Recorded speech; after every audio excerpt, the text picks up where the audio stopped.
when we are watching those Trumpers at those rallies and they're talking about being the superior race, and it's these like fat white people with like inbred features and no teeth, and they're like, we're the best, and you're like, what? Welcome to No Two Gays About It. I'm Tom Burke. And I'm Michael Foley. And together we are bringing the over 50 gay voice back to the conversation. Don't forget to hit like and subscribe, and also click on that little bell so that you're notified whenever a new episode is live.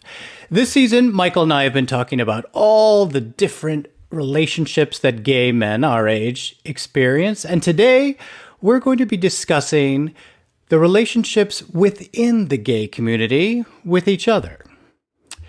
And no one is more qualified to talk about various gay relationships than my co-host, the ho himself, Mr. Michael Foley. Well, okay then. I'm not sure qualified is the right word, but I definitely have experience in the realm. I just wanted to call you a ho. That's I all. know. Yeah, cool. Anyway, so this conversation was started by one of our listeners who wrote in and said, you know, we really do need to discuss what's happening out there within the gay community. And then Michael showed me one of his apps, which I am so clueless on. And I was shocked. He was reading about how discriminatory people are on these apps. And then I started doing some research and was like, what the heck? Prejudice and discrimination and bigotry and ageism and racism. It's crazy what's happening out there within. There's definitely a lot, and the apps, I think, have definitely magnified it, because this has existed since I came out in the 80s, and I'm sure it's been around since our community has existed, which is, you know, the beginning of time, that there are different pods and prejudices within our community itself. But it seems to have gotten out of hand with the onset of the apps.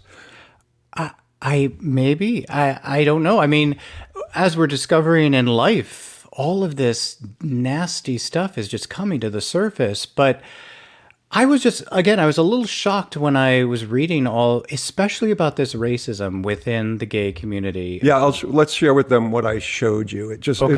Somebody had sent me a wolf on Scruff, and I read a profile before I'm sorry, a wolf on Scruff? A wolf on Scruff, yes. I'm so out of everything. It's when somebody lets you know, which kind of annoys me. They let you know that they're interested without actually sending you a hello or how you doing. It's just something called a woof.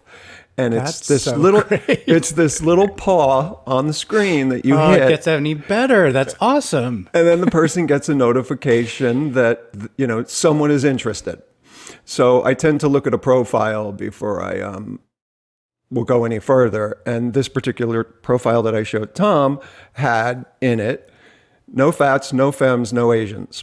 And it's appalling. I mean, you know, you could have what it is that is your preference, but to put something in writing like that, to me, seems hyper aggressive and offensive in a way that it doesn't need to be.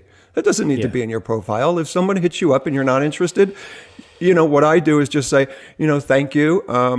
We're definitely not a match, but I appreciate the interest. And there's a way to be polite without being a fucking douche nozzle or what would appear to be an actual racist. Yeah, well, it's that racism that I kept reading about, you know, against blacks and Hispanics and Asians and Middle Easterners. And like, are you freaking kidding me? Like, first of all, I thought we were all in our little community supporting one another. Obviously not. No. But this like blatant racism, as you said, like, okay, so if you're not into Hispanic guys, okay, fine. But do you have to like wear it proudly on a t-shirt? Or put it in writing on a profile. Don't put it in your profile. And then if someone who happens to be, you know, even a physical type that you're not into, there's a way of actually just being nice without being an asshole. And to me, putting something like that in a profile it's not even passive aggressive. It's aggressive aggressive. Yeah. To me. And I don't see the need for it. Well, apparently people don't care. They're just voicing their opinions. But that there is also, as I was reading, violence within. I mean, this is something I don't see. As I've gone over and over ad nauseum with all of you. I'm married. I stay home. I go to dinner parties. I'm not out really doing that stuff. So I don't see this, but that there is like violence against these different racial, ethnicities from other gay people out there. Have you seen anything like that? Yeah, I've seen it since I came out in the 80s. Oh my God. Wow. And again, because you didn't come out early in the 80s, and then you met your husband, Scott, and you guys have been in a relationship. So in some ways, you're cloistered from the larger community and the bar scene and all that kind of stuff, circuit parties, big social events, that are geared toward more single or open couples and stuff like that. So it has existed for a very long time, but it's sort of been my experience. Like I said, social media can be such a cesspool. Yeah. And it really does feel like that has magnified it or made people believe that it's okay just to write something because you don't have to take personal responsibility because there's really no one there in your face to call you out on it. Right.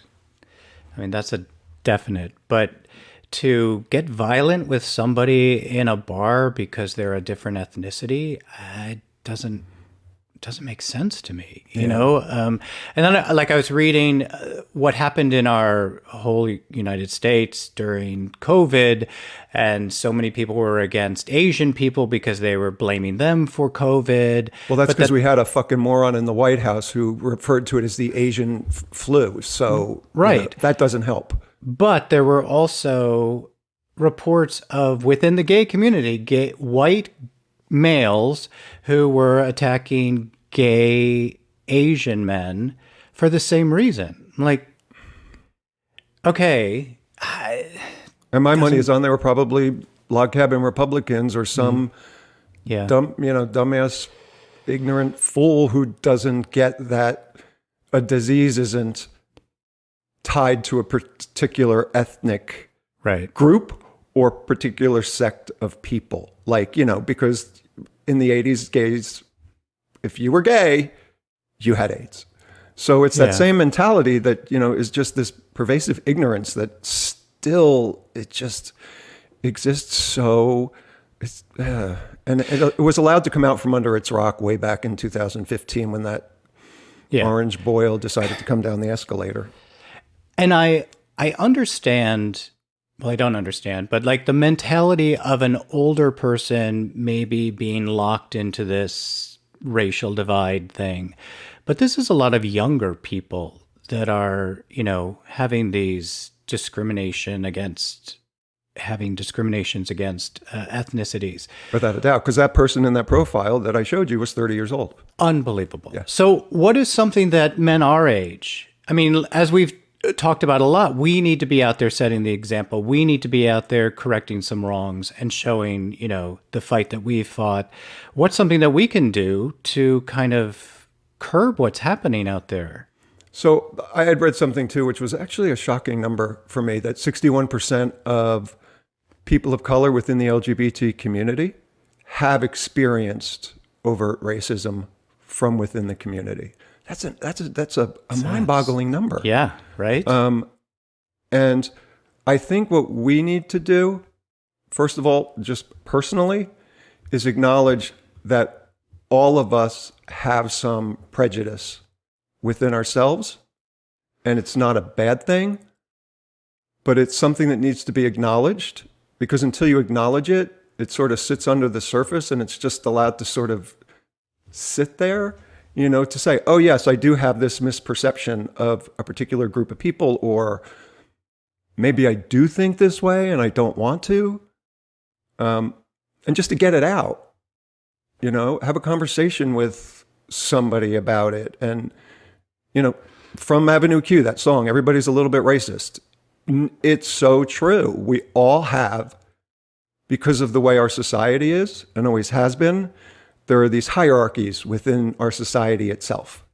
Right. And there are certain groups that believe they're better than other groups. And there are microcosms of that in every single community. Well, let's talk about some of those things that we're finding within our community, forms of prejudice. One, which you mentioned, because we feel we're better than each other. There's a big status kind of case system, not only in our entire country and in our society, but within our community as well. I see that a lot. We here in Palm Springs see that a lot, that there are the divides between the haves and the have-nots, and the haves more than everybody else, and then the haves a little bit more than everybody. There are those people, and I see that. There are people of all different colors who are on all those different levels of snobbery or feeling better than each other. There's also within our community something that I see in our circles are careers. People kind of, I'm a doctor, so I'm better than you, or I'm a lawyer. It's usually the lawyers are better than you, or, I'm a real estate agent. Yeah, but I sell $1 million homes, but I sell $20 million homes. So they're all putting themselves on these different levels and looking down from their little plateaus. And it's that hierarchy that I think, again, our society has created this mentality that you have to be better than somebody else, right? You have to have a leg up on somebody else, or you yourself don't feel complete or full. And it's such a dangerous game to play. And a lot of it comes from insecurities. Why do people? Oh my God! Why do people put down other people? Because it's something within themselves that's missing. Oh, totally. It's definitely that. Hurt people. Yeah. The abused becomes the abuser. Right. And to make themselves feel better, they're going to put down someone who they feel is lesser than, which is very sad. And it really is.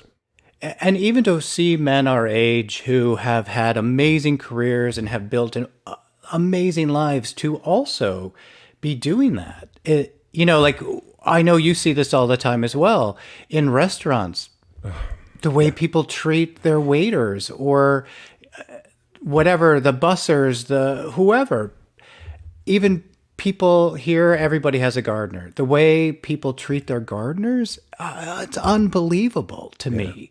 It's like, you had better opportunities or you made better choices, whatever it is. You are not a better person. It was you were born on third base and are trying to convince the world that you hit a triple. And you didn't. You were born there. You didn't do anything to get to that status or to that place in life or to that bank account. Yeah.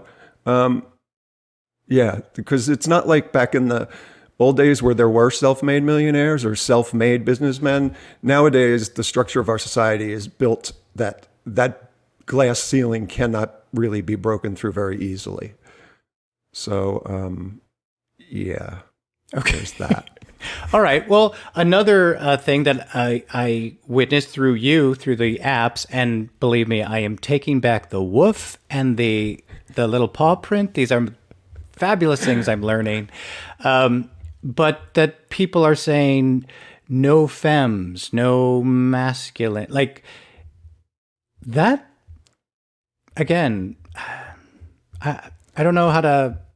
And I hate to pop people's bubble, but because again, there's a lot of people who write mask for mask, which masculine for masculine, MASC, right? And it's an interesting thing that I've experienced. I don't know if I've mentioned this on the show before, that I managed a gay bar in West Hollywood for a very long time. So I had more exposure than I would have liked to the underbelly of the gay community because you see people at their absolute worst, right? But a lot of times that person who has created that image of themselves in their head that they're very masculine tends not to be the case. Or, they're that person who says, well, my family doesn't know I'm gay. And my response after, again, you work in a gay bar, you have to become, you have to put up a wall and be able to respond in a heartbeat to a comment like that. And my comment was usually, have they met you? Because, Yeah. Yeah, we all know. You're not Tom Selleck. You're more like Jack from Will and Grace. And the illusion that they create for themselves, which is, again, that hierarchy that happens. Well, don't you think that's true on all these levels of prejudice? Like when we are watching those Trumpers at those rallies and they're talking about being the superior race, and it's these like fat white people with like inbred features and no teeth, and they're like, we're the best, and you're like, what? I think everybody who has a prejudice is kind of building up who they actually think they are. Yeah, there's that illusion that they are better than somebody else. Because They have again, to there's be. a void Yeah. in them that they know is there. They might not acknowledge because, we all live in a sense of denial to some degree. And to convince yourself that you're better than somebody else, somehow it may fill you up momentarily, but that black hole is still there. And if we can all acknowledge the fact that the person who picks up your garbage is no better than the doctor who's doing surgery on you, Right. or worse. And that doctor is no better or worse than, whoever would have the head of the hospital. It's just, if we could just level the playing field and realize that we're just all people just trying to do our best. I just don't think that's really ever going to happen. I don't know how to erase and start all over,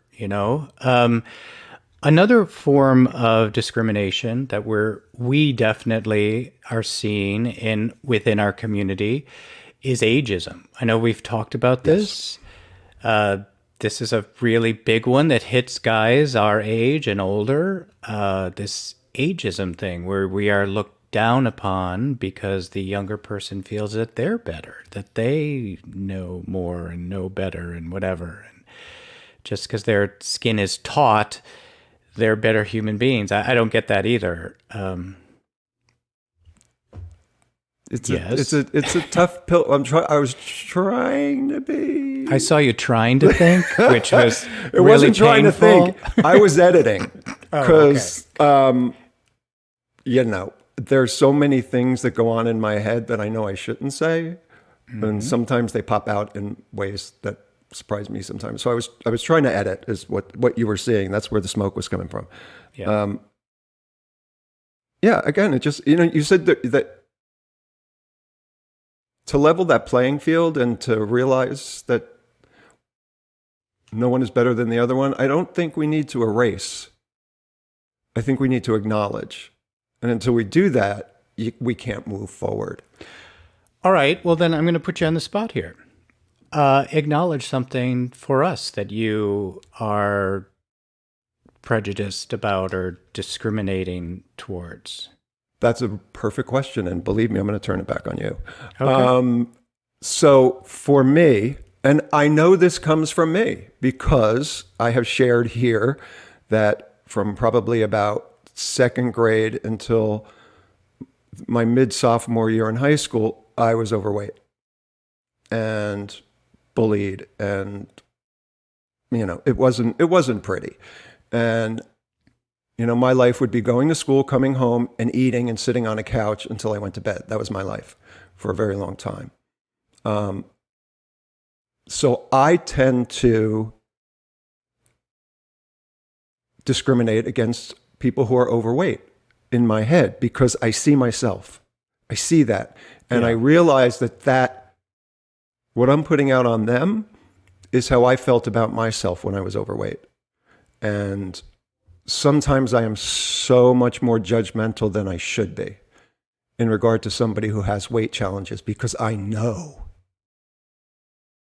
how hard that is. Yeah. And I know that pain that you're suppressing, and food is your savior. So I know that, and I get angry at myself all the time, but I also call myself on it. Because I do know that struggle. So that is one for me. That's a big one. Definitely, that's something that even I see out there in our community, that kind of prejudice or discrimination about body types. You know, if somebody is overweight or doesn't, you know, I don't know, look perfect, that they are judged.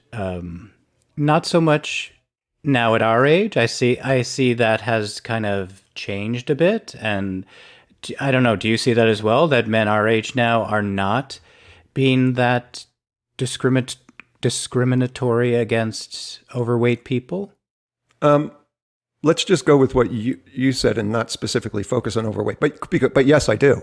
I still do think it exists. But there's also that other body types. Because I hear the things that people say when I'm out in the bar about somebody and their physical appearance. And it offends me deeply. Yeah. Because again, I walked in those shoes. Right. I know that pain. And it's so interesting that when I hear it from somebody else, it's one of those things that I acknowledge that that's exactly how I must sound in my head. And I do everything in my power not to live there. And I've gotten so much better at it. I still acknowledge the fact that I have a way to go with it. But again, it's that acknowledging that this exists in us on some level. That is the way we move beyond it. We can't pretend that it's not there. We can't act as if, well, I'm not prejudiced. You know who scares me the most? Those people. I'm not prejudiced. I'm like, right. Okay, first of all, you live in this world. You have some prejudices. They just are there. Because that is the way we are raised. That is the way our society is. And whether it is financial or physical or racial, something is there. Do you find that there's always a level of something that we could improve on in regard to how we perceive other people? Oh, definitely that, yes. But I also see people, especially our age, who have put the work in and have kind of now become a better human being, you know, and absolutely, which is awesome. I also see, back to the body types, something else that I see within our circles, because we are in, you know, those circles of people that are coupled and have been together for years and years, where the body isn't that important anymore. You know, like having the perfect six-pack or whatever, it's just like, okay, this is who I am. I'm exercising to be healthy if I need to, you know. So I'm not out there, and I've said this to you, I could not be out there dating. It's challenging. I would be so self-conscious every second. Yeah. So yeah, that would be difficult for me. But I do see people who have put the work into it, and I definitely have put work into it to let go of some of those things. The way I was raised, the person I was incredibly judgmental. I did feel that I was one of those people who was better than everybody else. And, you know, it was the way I was raised and who I was and the life I was living. And I've had the most fortunate, I'm so grateful for the life that I've been given. And it has been easier than most people. But I did this young, though. I realized this very, very young. I was still living in New York City and was like, I need to get control of this before I become those people that I don't want to be, you know, who are always judging, who are feeling that they're better, who are always putting themselves higher and looking down on people. Again, I was having this amazing life. It was too much, too young, and I put the work into it. I even left New York City. I tried to become, in my head, a normal person, getting a job. And of course, it didn't work out because I'm just not that guy. But I also did I don't know if I can pronounce this the Mea Culpa tour, where I went back and apologized to so many people that I felt I mistreated by feeling better than they were. That's for anybody who's part of a program, that's making amends, right? It is the mea culpa. It's so huge to own that and to apologize for something that you perceived was wrong. And it's interesting that sometimes you go back to the person and they're like, oh, that didn't bother me. But that in your head you did something that was selling you out in some way. Yeah, then there were those other people who were like, yeah. You were a total asshole. What a dick you were, So I want to go back to you. What is your challenge still today? Well, I think it's that. It's still like, yes, I overcame that, but again, that is innately who I was and who I am.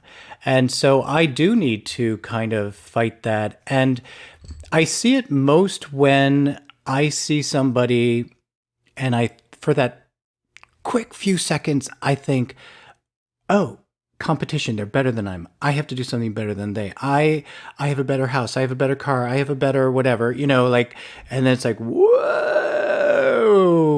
here we go. I acknowledge it. And then I, step off and then I go do something nice for somebody. That's something that, again, when I was young and I did this whole who I am thing, that's when I realized the importance of getting out of yourself and doing for other people and, really getting out there and seeing how the other people live, the people that you are judging, walk in their shoes. But that biggest hurdle, I think, for a lot of people is acknowledging it. Because it's so hard for a lot of people to say, I was wrong. Right. Whether it be in the way I thought or the way I behaved. That for some reason, that's the, Elton John. Sorry seems to be the hardest word. Right. About as true as it gets, right? But then it's also a word that people just throw around. Right. Like, oh, yeah, sorry about that. Didn't really mean it. Yeah, you did. Yeah. I call people on that shit because it happens in a bar all the time. Yeah. People will say something offensive and I'm like, excuse me? And they're like, oh, I'm sorry. I'm like, no, you're not. And please don't give me an insincere apology. If you mean it, then that's one thing. If you don't just say it. Yeah, like when, back to racism, whatever, if we're in a group of gay men and somebody says something derogatory about a Hispanic person or a black person, was like, whoa, wait a minute. And it's usually the response is, oh yeah, I didn't really mean that. Yeah. I just, and I'm going to give you a lot of credit, Mr. Foley. On one of our last shows, you said something and I was like, whoa, wait a minute. Can't really, and you were just like, oh, yeah, sorry about that. You really genuinely were like, you're right. I shouldn't say anything like that, whatever, which was brilliant and a great way to then move forward and never go back in that direction. Right. Where these other people who are throwing around that sorry word very easily are like, oh yeah, sorry, didn't really mean that. And then 2 minutes later, they're like, oh my God, did you see those, Asian people? Blah, blah, blah. Yeah. Like, wow. Okay. But for me, that's the yeah, no, you're not going to be in my life. I'm just not, even if I like these people, no, I can't have them in my life. And I really do take joy in calling people out. I really do.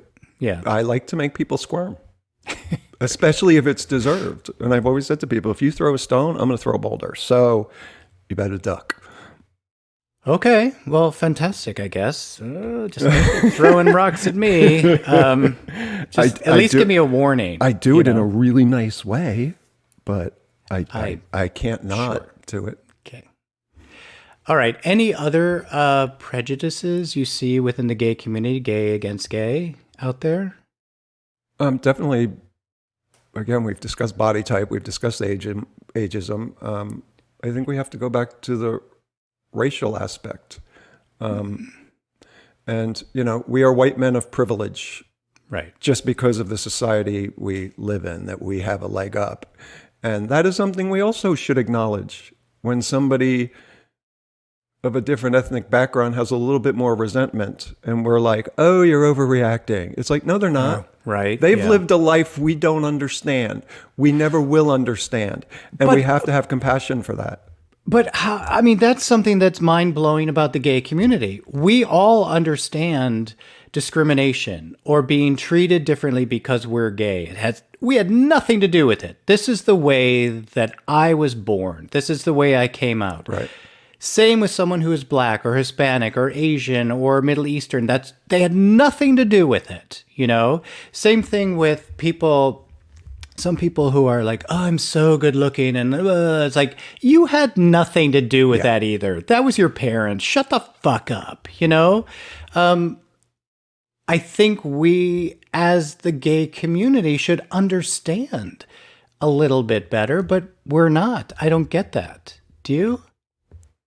Yeah, I do. Because I do think within minorities, not just our community, but in other minorities, there's definitely some aspects of bigotry towards your own because, again, for some reason, you think within that community, you're a little bit better than somebody else within the community.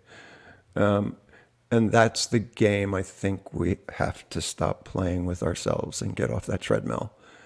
And again, just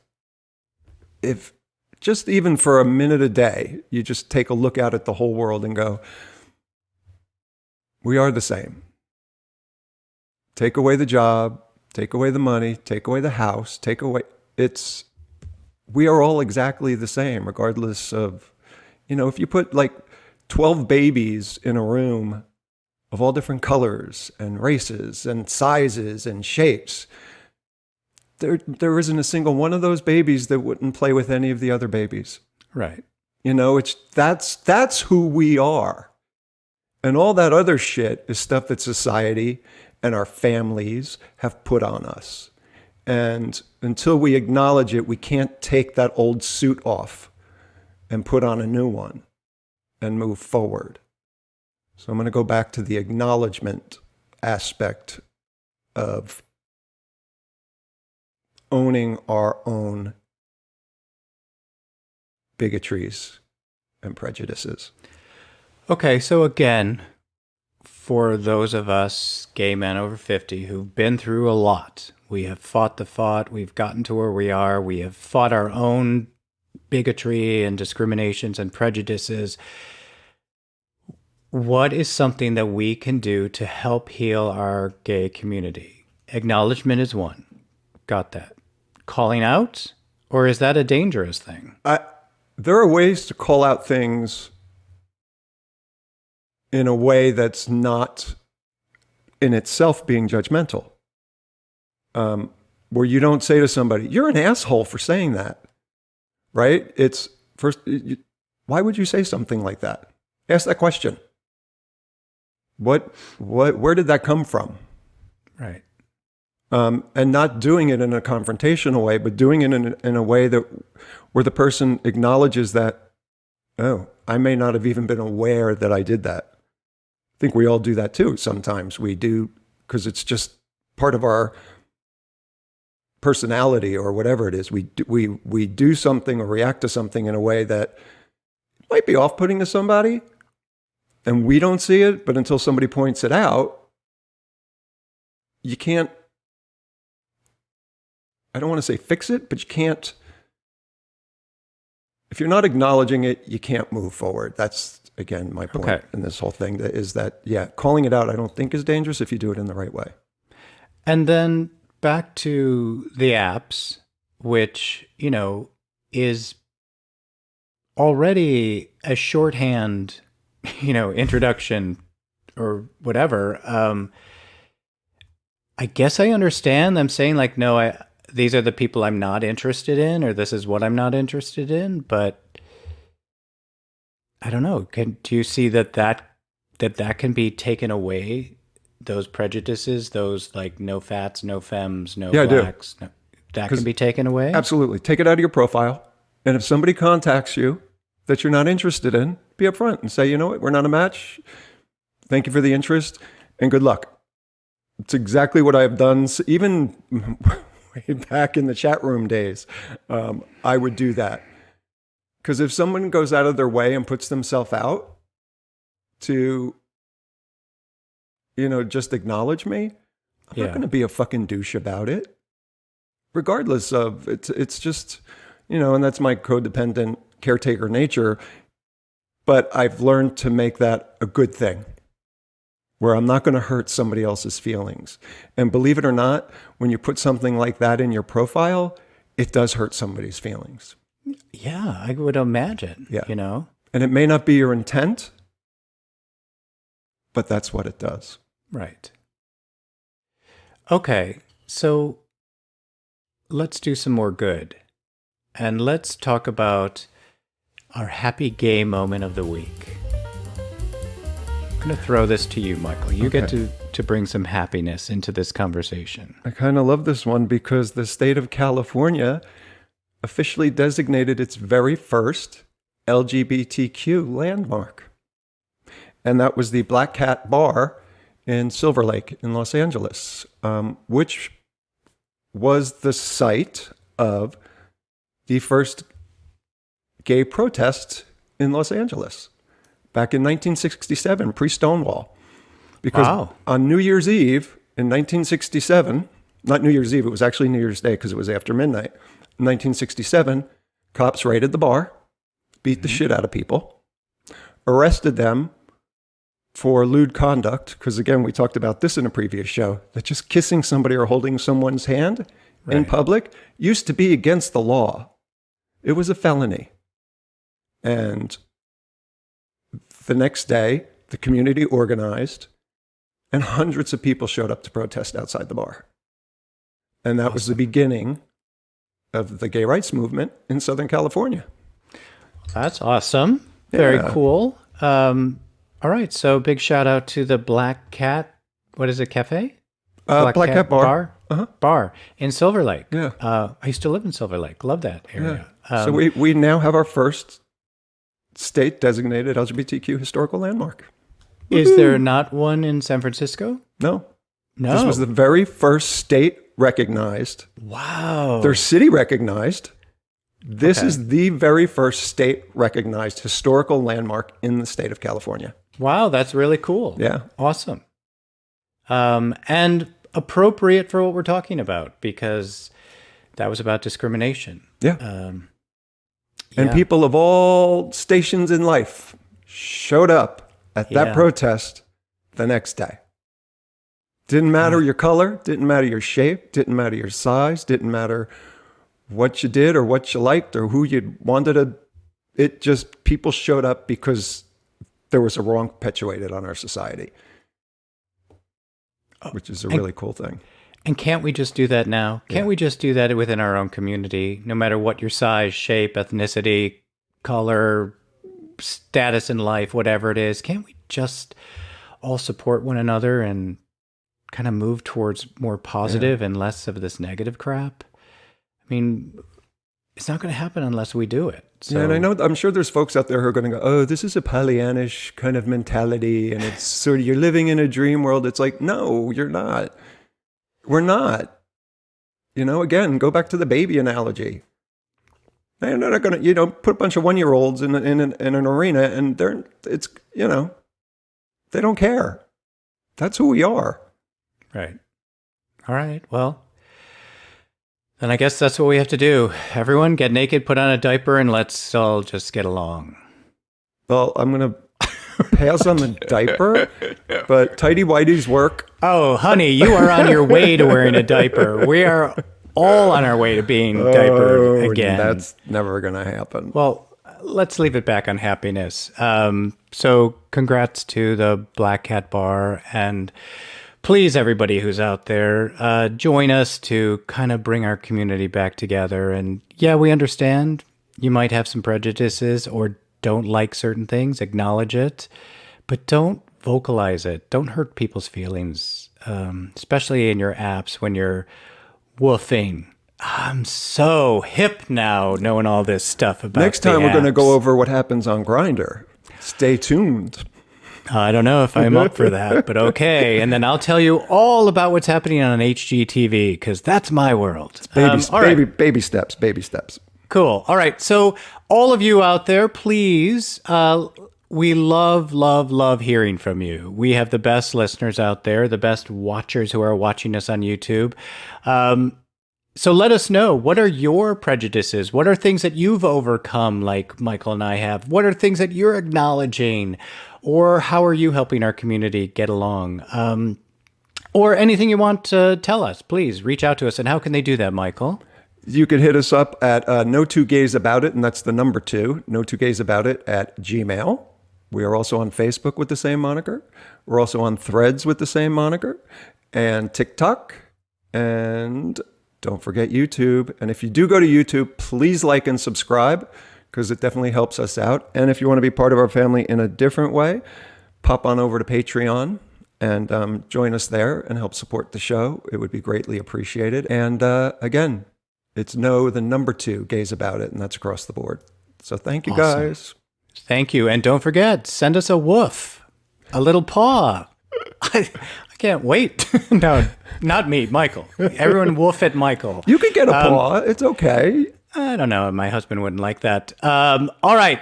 This has been awesome. Thank you Michael, for helping me kind of work our way through this weird part of our community. But it's good. It's good that we're acknowledging it and talking about it. So thank you. And until next time, Michael. Until next time, and thank you, Tom. And thank you, everybody out there, for listening. We appreciate it, and we'll see you next time. Thanks. See ya. Hey, thanks for listening, and don't forget to like and subscribe.